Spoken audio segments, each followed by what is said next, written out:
過咗65歲，最驚唔係病，病來了起碼有個名，有藥食，有醫生睇。最驚係有一日你明明坐喺屋企，仔女卻已經開始替你。收尾這句話唔好聽，但很真。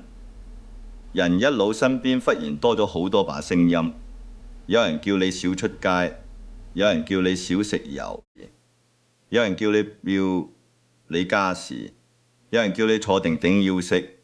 每一句都好像美好，聽得久啦，心裏會慢慢發寒，因為你發現自己似被照顧，你是被接管。今日想去哪裏，要先過一關；想吃一口有味道嘅東西，要先聽一輪膽固醇。想講一段，以前話未講完，對面已經開始看手機，到最後連你自己都懶得開口。最可怕嘅晚年不是冇人照顧，是你被照顧嘅很安全，卻再也不像自己。我見過太多老人屋企乾淨，藥盒整齊，浴室有扶手，雪櫃有健康餐，子女每星期固定打電話，外人一看覺得福氣很好。可是你望清楚他們嘅眼睛，沒有光，坐在客廳，看着電視裏嘅人笑，自己臉上卻一點反應都沒有。不是他們聽不懂笑話，而是他們心裏彼此知道，這一天同昨天唔好分別，明天也不會有分別。一個人還活着，卻對明天唔好期待，這才是真正的老。我今天想講一位老先生，他76歲，住屯門舊公屋，後生時做過碼頭工，後嚟轉去做大蟹保安。老婆走咗10幾年，唯一個仔住馬鞍山，有老婆有小朋友，又有供樓壓力。個仔不算不孝，家用準時，電話每星期打，屋企有咁壞咯，他會馬上找人修，浴室扶手防滑，緊急手錄，全部都要替買的街坊見到都實。呢個阿伯好命，有人理，有人管，有人擔心。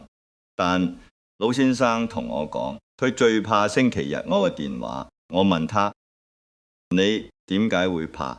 他笑了一下，聲音很輕，因為我知道佢會講乜，無非是食藥未、食飯未，晚上不要出街，有時即刻打電話。幾句話講完，電話那邊就靜下來。兒子家裏有小朋友聲，有時還聽到有人問電話講完未。老先生一聽到就會自己收線，他會說：你忙啦，我冇嘢。其實佢有很多話。樓下茶餐廳個伙計今天冇問，就替佢沖我一杯熱奶茶。他想講公園有個老友入院，他心裏不安。他也想講昨晚夢見死了10幾年嘅老婆，兩個人站在舊碼頭等船。這件事佢更想講，可是這些話佢最後都吞回去。他知道矮子接得住藥盒，接得住布谷，接得住跌倒，這種大事卻接不住呢個老人心裏那些又衰又終嘅日子。人老了，世界會變細。年輕人覺得茶餐廳一杯奶茶只是奶茶，老人卻可能靠那杯奶茶記住自己今天還有人認得，留下保安一句早晨。對後生來說沒有意思，對獨居老人來說可能是整個早上唯一一句人聲。老先生每個星期五下午3點半都會換上一件淺藍恤衫，帶住伊定舊帽，慢慢落樓搭車去碼頭。不年餘也不是約了朋友，他只是去坐一陣看夕陽。由屯門出去要轉車，要走一段路，對年輕人唔算什麼，對70幾歲老人來說，每一次都要花力氣。他仍然每星期去一度問過學，阿爸咁遠出嚟就為樂。錯在這裡，他笑着說：不是做，是翻去一陣。問他翻去哪裡？他說翻去年輕時10幾歲，那陣他在碼頭搬貨，肩膀像連痛，手掌日日磨破皮。那時候他恨不得快點收工，快點離開碼頭，等到老落，才發現自己最懷念的，偏偏是那段辛苦日子。因為那時有人叫他名字又呵，等他班有人嫌他慢，以前個悲催很煩老落，才知道有人催你代表你，仍然在場最怕的是再也冇有人需要你。每個星期五推咗就話碼頭那張舊長椅，看太陽慢慢沉到海面，海風有鹹味，鐵欄有甜味，遠處有船聲，旁人眼中那只是普通黃昏，對他來說，那是他童年青時的，自己見一次面。呢個老人只有喺有地方想去，心就不會咁開。空調出事那天也是星期五，老先生看完夕陽回家，落巴士時腳下一滑，整個人向前跣了一下，手踭擦損膝頭淤了一塊。有個後生仔扶他起身，問要不叫救護車。他說不用，自己慢慢走回家。他們要打電話激5字，因為他知道一講就麻煩。第二天，隔壁阿太在升降機見到佢手踭包着紗布，好心通知他兒子。當晚兒子衝上門，門一開，臉色已經唔好。點解跌親唔講？老先生坐膠凳上，手力握住撈空氣，聲音很淡。少少損傷，講嚟做乜？唔止忍不住啦。他說萬一斷骨呢？萬一撞到頭呢？萬一冇有人看見呢？聲音越講越急，整個人站在客廳中間，撞在處理一件隨時爆炸嘅事。老先生沒有答，只繼續講。以後星期五不要再去咁遠。想看海，我買部大電視，冚你。YouTube 什麼海景都有，你想聽海浪聲，我幫你裝喇叭。你年紀不小啦，不要再這麼任性。任性兩個字一出，老先生抬起頭，都望住兒子慢慢講：我去看一眼海，就叫任性。兒子愣住，老先生沒有發脾氣，只是把話一點點講出嚟。你細個發燒，我半夜背你落街看醫生，沒有人說我任性。你讀書要錢，我加班做到腳柱，沒有人說我任性。你結婚買樓，我把自己儲落的錢給你，也沒有人說我任性。人在我老咯，每星期想出去坐2個鐘，你就說我任性。屋裏靜係，電視還開着，裏面有人在笑，那種笑聲忽然顯得很刺耳，壓低聲音，說他只是擔心，點點頭。我知你擔心我出事，你擔心我，但你有冇有想過，我日日不出事，日日坐咗屋裏，其實已經冇咗半條命。這句話把人子頂住了，很多子女都聽不進。這種話，他們以為老人最需要嘅是安全，安全當然重要，可是安全一旦變成龍，一個人就算6秒受傷，也會慢慢抹秒光。你買部電視機，他可唔可以？是想他安全，但他憂的不是海景，有啲自己還能行出去。第2個星期五，兒子請了半日假，他說陪枝跳日去一次。老先生嘴上說唔忙，那件淺藍色恤衫卻扛得比平時更直。兩父子一係搭車去碼頭，兒子一開始還在看手機。老先生坐在窗口位，經過某個街口，就是以前那裏有間5金鋪，經過一棟新樓，就是以前這一帶全是貨倉。車進入海邊那條路，他忽然提起亡妻，說他以前最怕吹海風，卻最喜歡看日落。椅子本來只是後來他把手機收了起來。他突然發現支超偉講的不是雞刀，即叫佢講嘅係一個他從來沒有真正了解過嘅人生。去到碼頭，兩個人坐下，風大，吹到老先生那頂舊帽差點飛走。佢用手按住帽，望住佢面，眼神仔安定，眼神突然安定。後來又係唔止第一次感覺到身邊這個老人不是麻煩，不是責任，也不是電話裏那幾句食藥味。他曾經係一個男人，一個捱過苦、撐過家、見過大風浪嘅男人。太陽慢慢落下，海面變成橙紅色。老先生望住前面，忽然講：你媽走之前幾個月同我講過，如果有一日出得翻院，想再來碼頭看一次夕陽。兒子轉頭望住他，老先生嘅聲音很平，但每個字都像壓住。後來佢出不了院，所以我每星期來一次，不是因為我悶，是因為我怕連我都忘記他。唔止再也講不出，都有海景那種話。很多時候，子女以為老人固執，其實老人守住的是一段不能再失去的生命。一條巴士線，一張長椅，一個星期五的夕陽。對外人沒有價值，對老人嚟講，可能是他同過號唯一未斷的線。你以為自己剪走危險，他感覺自己比剪走人生。由那天開始，自己沒有再禁止他去碼頭。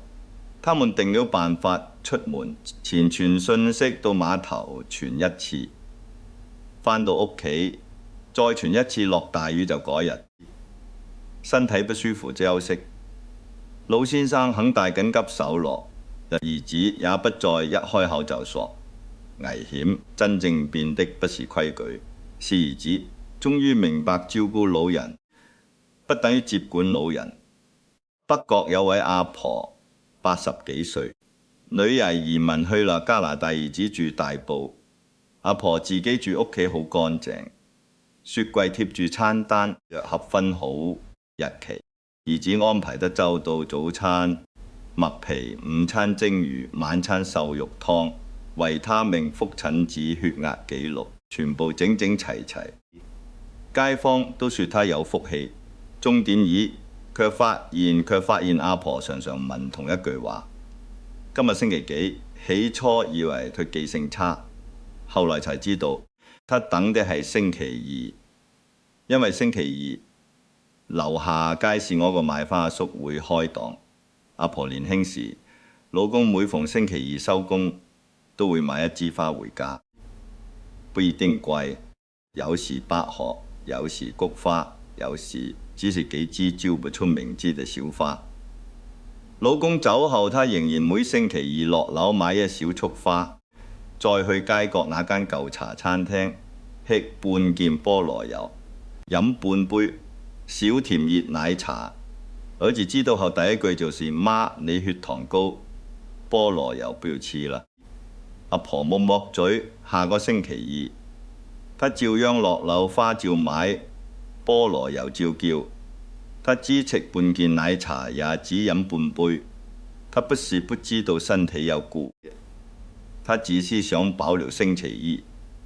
對她來說，那半件菠蘿唔是貪吃，那係她同已經唔做的丈夫，那是同年輕時的自己，同這條街嘅一個小小約會。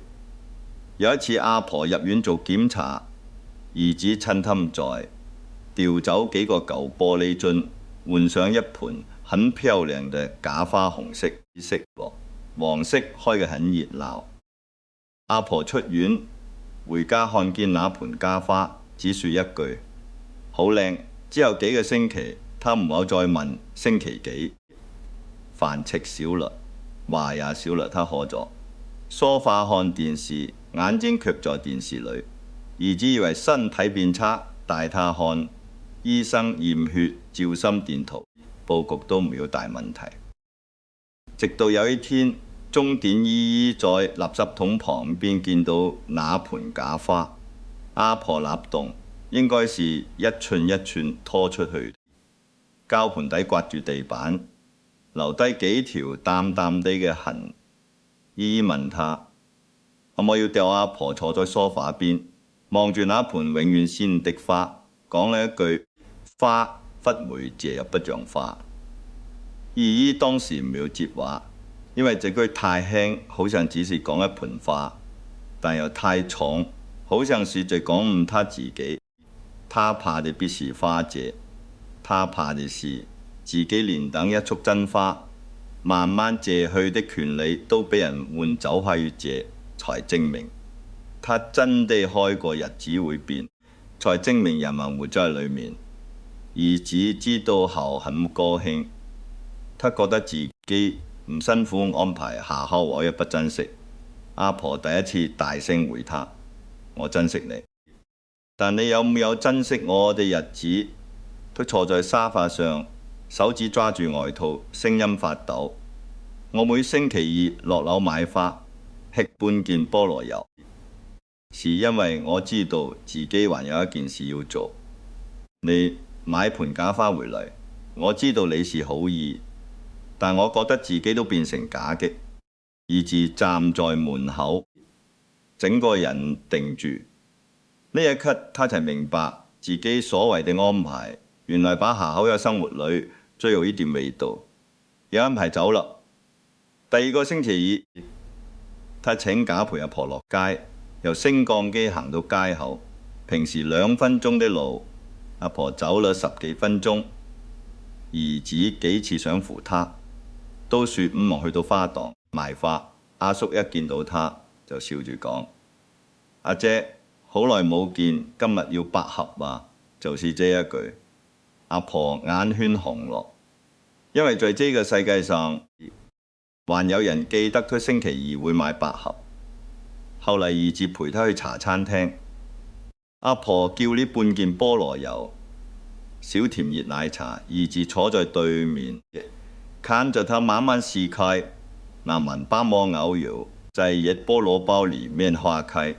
他冇狼吞虎嚢，只是很慢地吃了一口，吃完他輕輕呼一口氣。那一刻，兒子忽然明白，下口也不是在麵包，他是在切一段自己漢人的自己嘅日子。人老了最怕日子變成一張白紙，早上醒嚟已經知道今天會怎樣過，晚上睡前又覺得自己好像什麼都沒有真正活過。這唔是清閒，這是時間向下塌嘅。我個係碼頭嘅老先生，每個星期五有夕陽北角阿婆，每個星期二有花和半件菠蘿油。這些事很妖，小到旁人覺得可有可無。可是老人就是靠呢些小事把自己從今天拉到明天。你不要笑老人堅持去同一間茶樓啊，唔會笑。老人總是坐同一張公園床，那可能是他生活裏最後幾個更住他，令他不至於整個人飆口走。一個老人真正心淡，往往不是因為沒人養，是生活裏那些小小嘅聲音慢慢沒人回應湯。從下午煲到黃昏，香味飆滿廚房，最後只有自己盛一碗。舊事講到一半，對面的人已經低頭看手機，想去一個地方。身邊人第一句問的不是為麼，而是危不危險。時間到了，老人就學會不講，不是沒有想法，是知道講出嚟又沒人接。很多老人變得沉默，不一定是脾氣，好了，可能只是退了，退到飯台邊，退到電視前，退到窗邊那張椅，最後退到自己嘅心裏。人一老，身邊很多人會變得客氣，客氣到可怕。你講錯，冇人知；你發脾氣，冇人理。你重複講同一件事，大家笑一笑，轉頭就走。你以為這叫尊重，不一定，有時候這叫放棄。他們已經不把你當成一個可以溝通、可以俾說服我、可以一次商量嘅人。大家心裏只是覺得老人嘛，算咯，算了兩個字最傷人。算啦，即是不用認真聽你講；算啦，即是唔用跟你爭；算啦，即是你已經被放到生活邊上。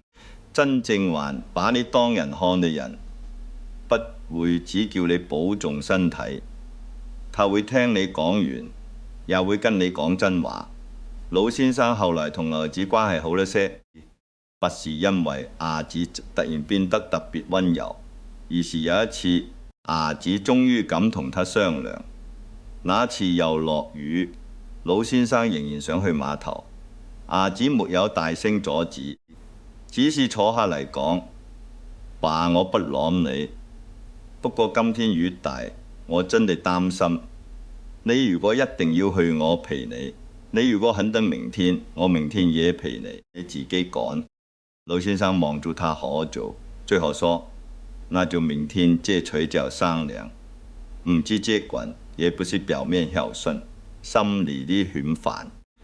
老人最需要激啲人讓住他是有忍人，仍然願意同他認真講話。不過阿婆也是後來，兒子唔要再偷偷掉他嘅東西。有一次見到花瓶裏的花開始枯，他本嚟想順手丟掉，手伸到一半又停了下來。他問媽：這束要麼還？阿婆看了一眼說：明天先啦。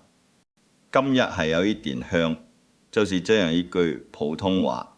阿婆整個人都鬆落，因為這一次不是別人替他決定，這一次有人問他。問是很重要的。呢個老人最怕呢，不是答案不住自己，最怕是冇人再問。冇人問你想去哪裡，冇人問你想食什麼，冇人問你呢件舊事為什麼到今天還記得，冇人問你坐在窗邊一整個下午心裏到底在想什麼。慢慢地，老人會變得很安靜，安靜到大家以為他過得很好，其實佢只學會了不麻煩別人。講到仔女，你應該明白，過咗6出5歲，真正嘅福氣不是被照顧得密不透風是你，還有一點空間可以做回自己人老了。手上一定會慢慢少很多東西，工作少了，朋友少了，力氣少了，能去的地方也少了，這些都冇辦法，但最少要留住一件事。今日醒來係有一件事是我自己想做的呢件事，這件事可以很小，買一束花，看一次海，去街市跟熟檔講一句早晨在公園，拿張床椅坐一陣，食半件菠蘿油，打電話給一個老朋友，小到旁人覺得不值一提，但對老人來說，那就是日子的黑得度，沒有黑度，時間就會糊成一片。人不是突然老，是從某一天開始，你不再期待明天，你不再想出門，你不再想解釋，你不再問自己想吃什麼，你必再在意窗外天色。那時候身體可能還在，心已經慢慢退場。所以如果你已經過了65歲，請你不要唾棄咗把自己交出去。別人說就為你好，你可以聽，但不用每次都把自己嘅想法收回去。你仍然有記憶，有喜好，有脾氣，有尊嚴。明天係做一件很小的事，去一個你想去的地方，樓下茶餐廳也可以，街市熟檔也可以，公園長椅也可以。去到那裡坐一陣，跟人講句早晨。那句早晨很普通，但它會提醒你，世界還有一個角落認得你。如果你是子女，試着改一個習慣，不宜每次開口都只問父母食藥，未問一句最近有冇有想去嘅地方。當他說想出門，逼一啲只剩火電，有空嘅話陪他去一次。於是你去，職唔安定的老人，不只是責任，不只是負擔，不只是手機裏每星期要關心一次嘅名字。他曾經有一整個世界，只是後來世界慢慢離他遠了。你肯坐下嚟聽一陣，就等於幫他把世界拉近一點。老人最怕的家不是生病，生病會痛；被遺忘是慢慢無聲。最苦的晚年，雖是走到人生盡頭，四環唔會要走到盡頭，身邊人已經擋你每條路要行。趁你還行得去你想去嘅地方，趁你還講得，把真正想講嘅話講出嚟，趁你身邊嘅老人還願意開口，聽他講完。夕陽落山不代表今日白過，只要有人看見，只要心裏邊還有一件事，等住明天，人就未算真正老。去，人可以老，但不要活成一張冇人翻開嘅舊相。你還債就應該被看見，